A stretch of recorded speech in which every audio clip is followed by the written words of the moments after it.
someone answered, but they never spoke.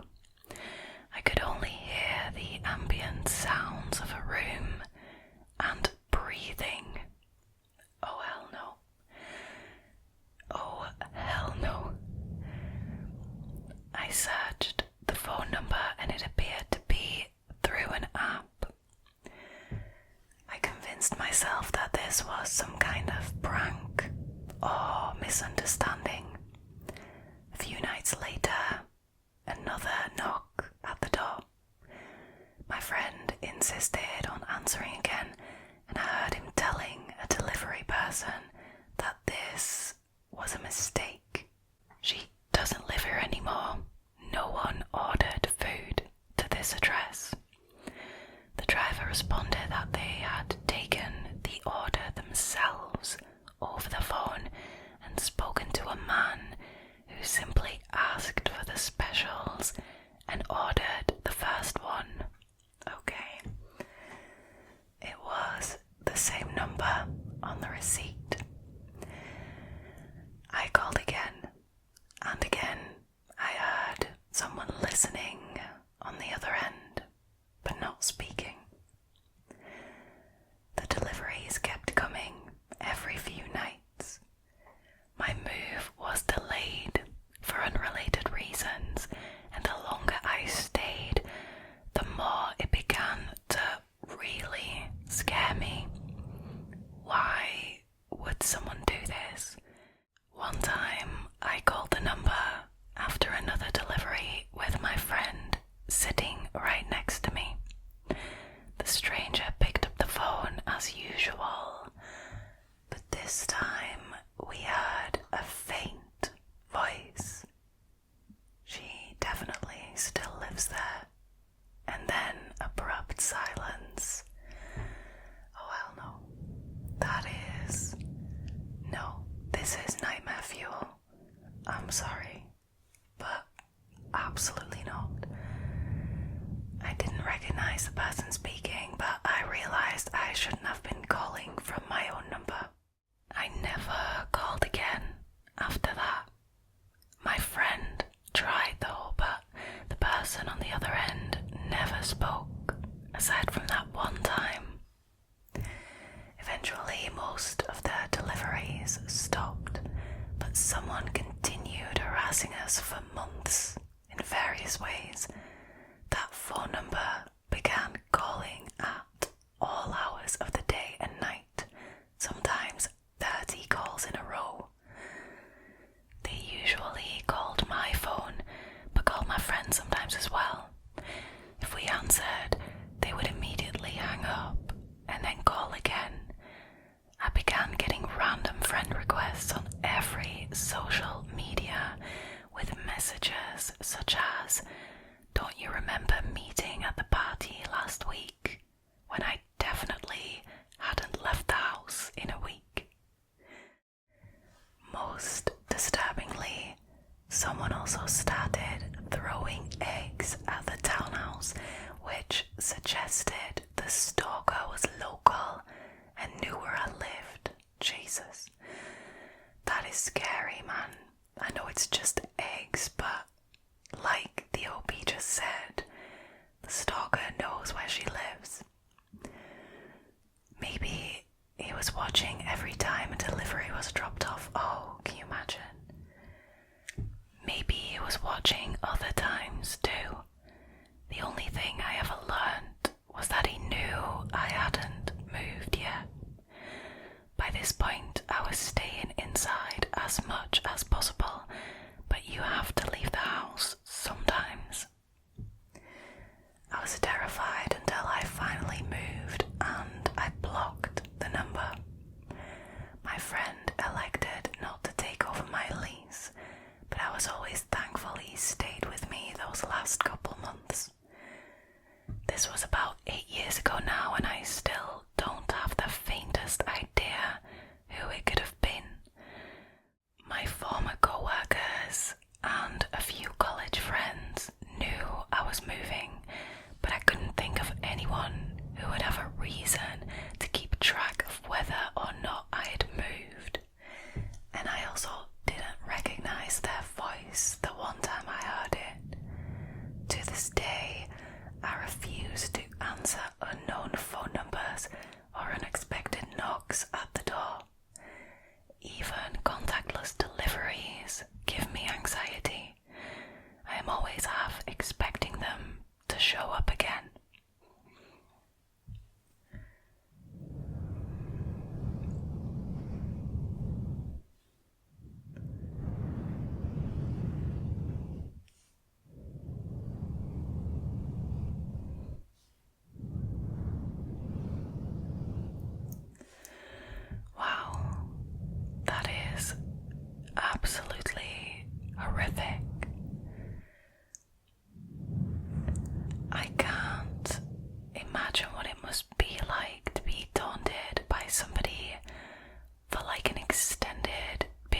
just the uncertainty of it all, right? Because you would constantly be paranoid that somebody is watching you. You wouldn't know whether your stalker is sat outside your house looking in at any given moment. You would also be extremely suspicious of everyone because you have no idea who is doing this, and they know at least some kind of information about you. I mean, your address at the very least, if they are placing orders to get delivered to your house, right? I can't imagine going through something like that, and I'm really glad that the OP had that friend at her house for the last couple months of her living there, because if she had been alone, I mean, that would have been 10 times worse without the support of her friend.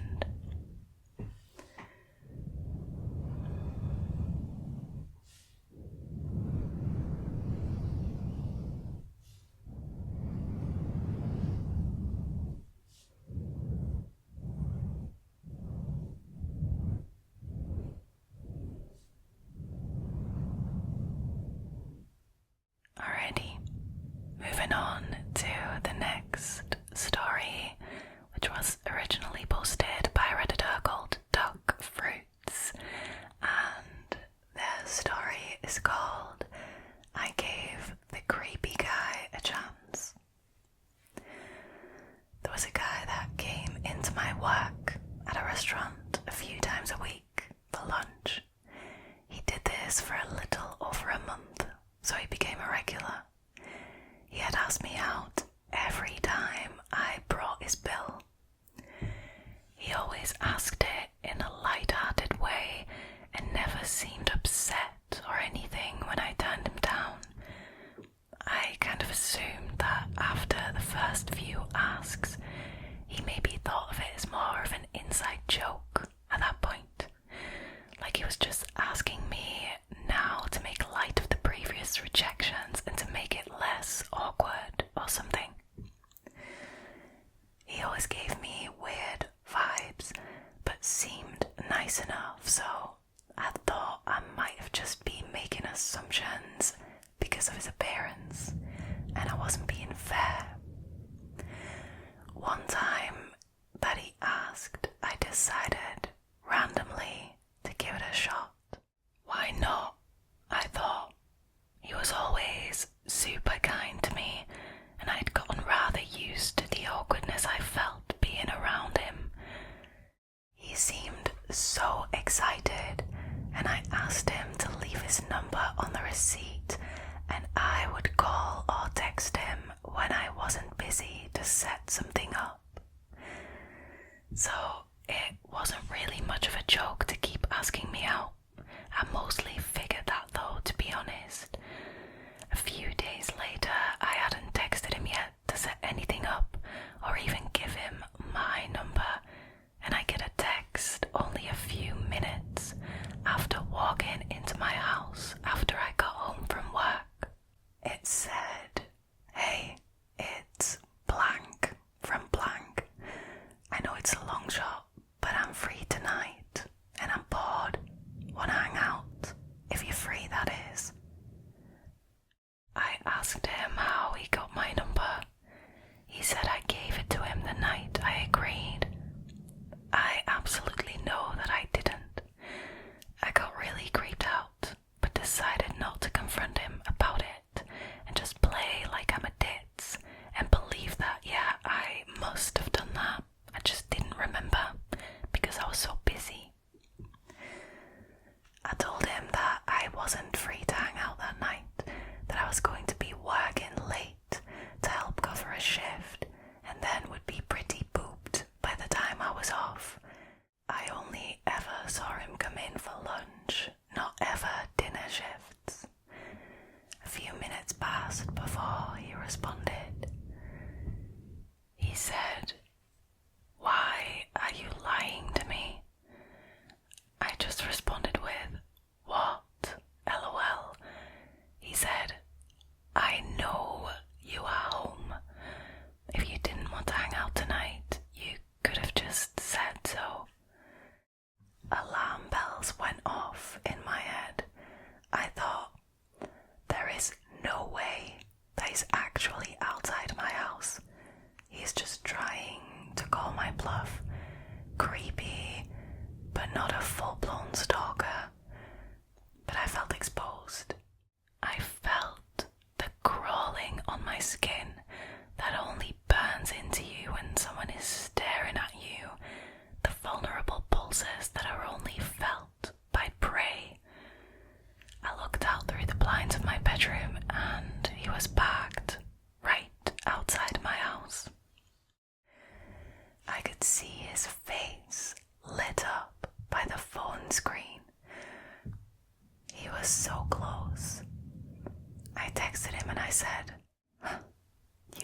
was bluffing. I'm sorry, I do want to hang out soon. I'm just not feeling up to it tonight. And I called 911.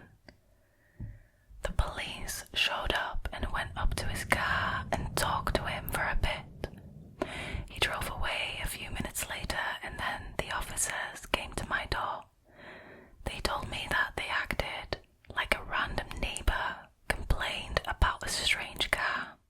They didn't implicate anyone, but made it seem like it was an older person, so probably not me.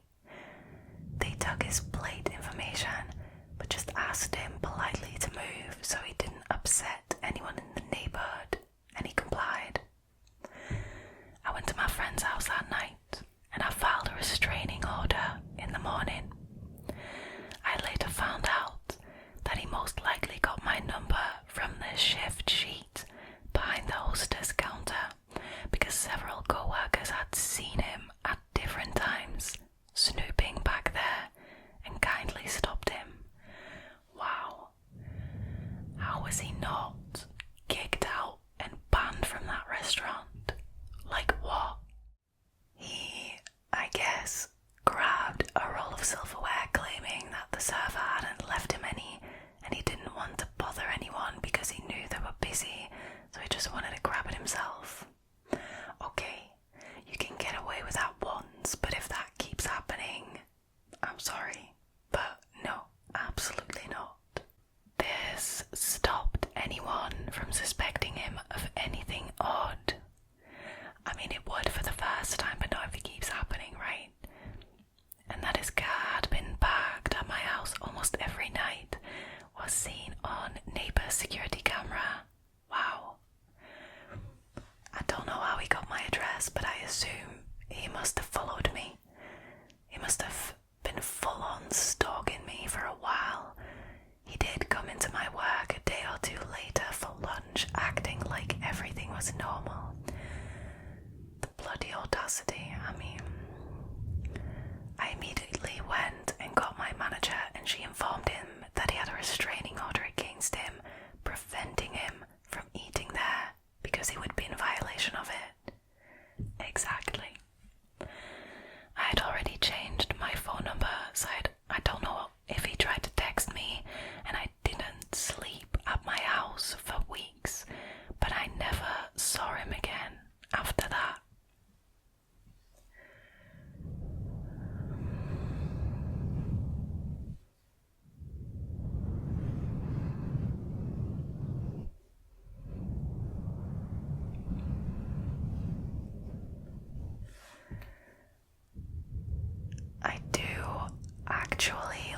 Genuinely wonder whether these people realize that they're being creepy. I wonder whether, because they're so infatuated with the person, I wonder whether in their head they're being romantic or something. Either that, or they genuinely enjoy being creeps and being stalkers. As if he had the audacity to show up in that restaurant after he got the restraining order filed against him. That is wild. That is wild. I mean, that is kind of making me think that he just likes being creepy and likes scaring the OB. I mean, he's taking a risk and a half there, isn't he? Being in violation of that restraining order. Wow. I am so sorry for anyone who this has happened to. This is wild.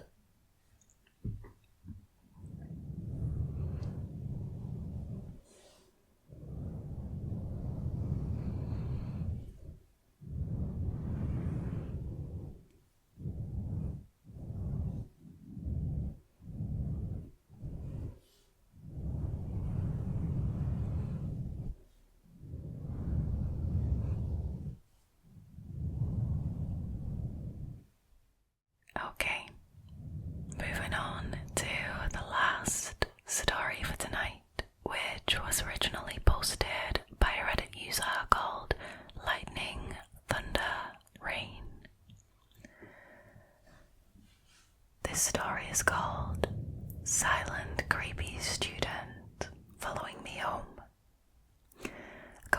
years ago at university, I, 20 female, decided to join a project group that catered to a niche interest.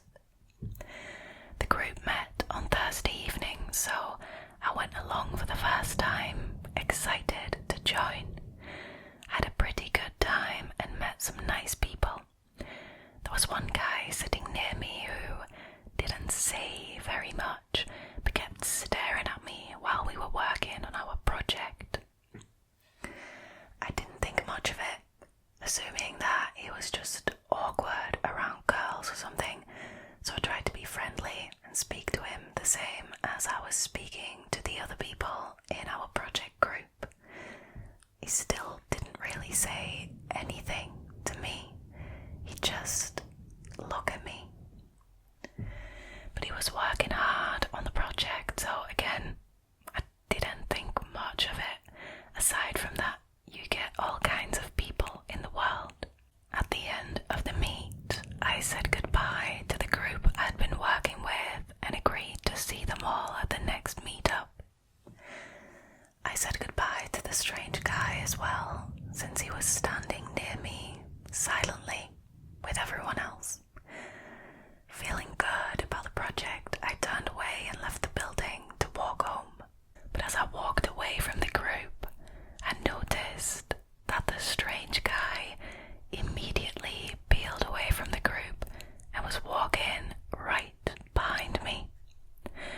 I turned and tried to be super friendly by saying, "Oh, I'll be walking down that road, so I'll say goodbye now and I'll see you next time."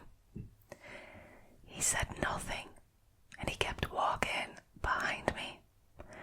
I guess my programming of being polite and friendly to scary men was kicking in. I mean, we've had stories on this channel where this has worked. The fawning technique. It was a bit more extreme than this though, but we'll see how the story progresses.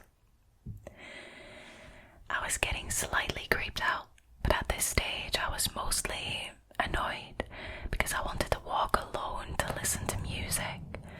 I had a long walk home and didn't feel like a pained interaction with a strange, awkward guy.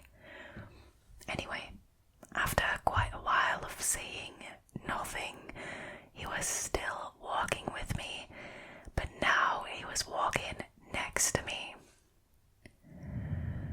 I just feel secondhand awkwardness, if that's the thing. Now he was still completely silent at this point. I was starting to get majorly creeped out, but I still tried to reason with myself that he's just an awkward dude who happens to live in the same direction as me. We were walking towards a common student area. See, this happens a lot, and I don't know why, and it's so counterintuitive, but our minds will almost always, in situations like this, make us believe that we're being paranoid or overreacting when we could actually be in very real danger. I don't know why that happens. Now, anyways, I decided I would keep walking until I got to a grocery store not far from home. I also considered that, should he have bad intentions, I wanted to stay friendly to him so as to not anger him. I can understand that fear. He continues walking with me in silence, and by the time we reach the grocery store, it's been about 20 minutes. I'm thinking I just need to get rid of him by going in here, as he'll just continue onto his house, right? Nope. I say, well, I've got to get loads of shopping done, so I'll say goodbye now. And I go into the store. I glance back, and he's still outside the store, but thank God he didn't come in with me.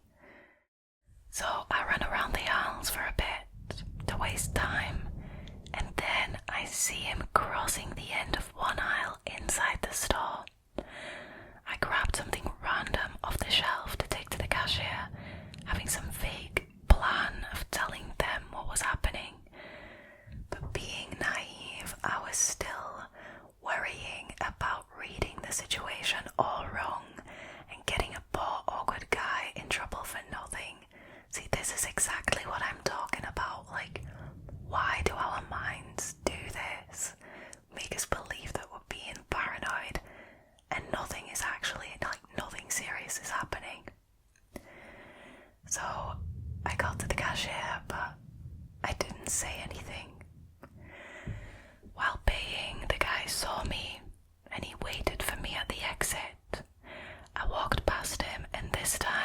said nothing at all. I decided to just go straight home, since I lived with male roommates who I thought would be able to help me, and it was the first thing I thought of to do. That was probably a very stupid idea to reveal where I lived, but I was freaked out and not thinking. I didn't want to use my phone to call anyone, as I was worried that it would just make the guy angry to hear me saying that I was scared of him. So he continued walking next to me, and we power walked to my house. At this point, I realized with shock that none of my roommates would actually be home at this point, so I was actually alone. The guy was still silent, and he followed behind me as I walked up the path to my front door. I repeat the next part over and over in my mind for all the things that could have gone wrong and all the possibilities of what could have happened. I decided I had to just get inside and lock the door at any cost. So I thought the best thing to do was to shock him. I got my keys ready in my hand and turned them in the lock. Then I turned around and I flung my arms around his neck, saying, "Thank you so much for walking me home. It was so nice to meet you." And just being really loud and friendly and hugging. It did shock him, and in the next second I had removed myself from him, turned, slipped through the door, and slammed it shut. He didn't have time to react, and I got in safely.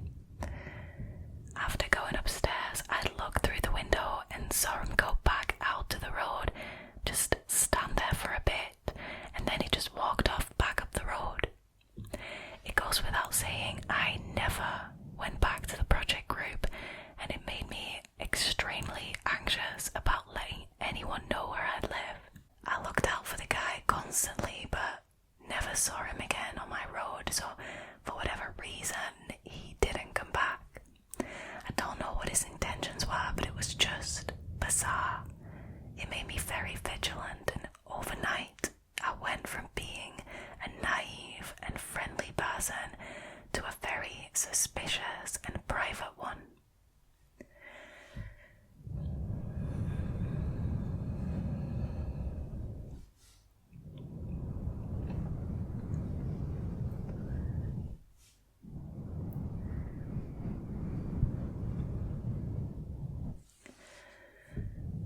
I think this story is only the second example that we've seen on this channel of fawning as a third way to respond to danger.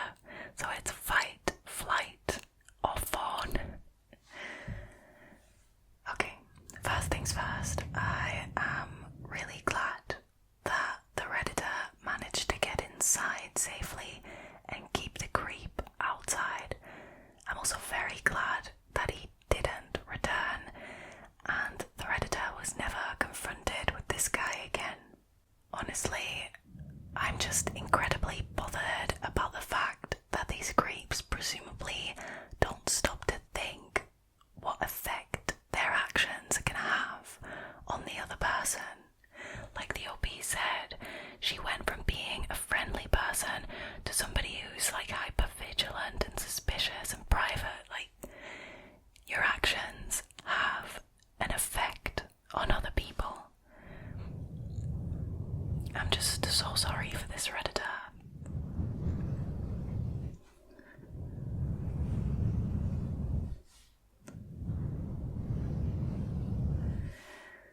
Sadly though, that was it for tonight's scary story.